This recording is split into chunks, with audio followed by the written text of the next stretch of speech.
یعنی مجھ پہ قرضہ چڑھ جائے. اس بات سے پیارے نبی صلی اللہ علیہ وسلم بار بار اللہ تعالیٰ سے دعا کرتے تھے کہ اللہ مجھے بچا لے. اما عائشہ رضی اللہ تعالیٰ عنہا نے سوال کیا کہ اللہ کے رسول آپ یہ جو دعا پڑھتے ہیں قرض سے آپ پناہ مانگتے ہیں تو ایسا کیوں ہے اتنی پابندی کے ساتھ؟ تو پیارے نبی صلی اللہ علیہ وسلم نے کہا کہ یہ ایسی چیز ہے کہ آدمی اس کی وجہ سے جھوٹ میں مبتلا ہو جاتا ہے. قرض اچھی چیز نہیں ہے. مجھے کوئی بولے ایک لاکھ کا قرضہ لے لو تو مجھے سوچنا چاہیے کہ یہ ذلیل کرنے والی چیز ہے.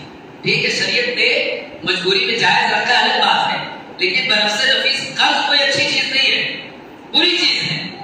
اگر ہمیں آسانی سے مل رہا ہے تو بھی ہمارے لیے بہتر نہیں ہے.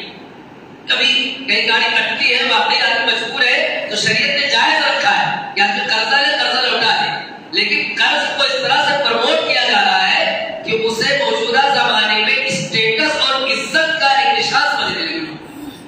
یہ میرے اسٹیٹس کی بات کہ بھائی مطلب مجھے آفر دے رہا ہے کہ تم 50 لاکھ کا لون چاہیے تو بھی مل جائے گا. لوگوں کو کیا لگتا ہے یہ میری عزت کی بات ہے, میرے لیے اسٹیٹس کی بات ہے کہ مجھے 1 سیاح کا لون لینا ہے تو بھی مجھے فوراً مل جائے گا. کوئی عزت کی بات نہیں, کوئی عزت کی بات نہیں. یہ ایک سازش ہے, ایک انتہائی خطرناک اور گھناؤنی آپ کے خلاف سازش ہے. آپ سمجھے آپ اگر سامنے سے چل کر کوئی قرضہ دینا تو قرضہ بنفس نفیس قطعاً اچھی چیز نہیں. یہ وہ چیز ہے جس سے اللہ کے نبی صلی اللہ علیہ وسلم ہمیشہ پناہ مانگتے تھے. پیارے نبی تو دعا پڑھتے تھے اللہم انی اعوذ بک من الهم والحزن والعجز والکسل والبخل والجبن وضلع الدین.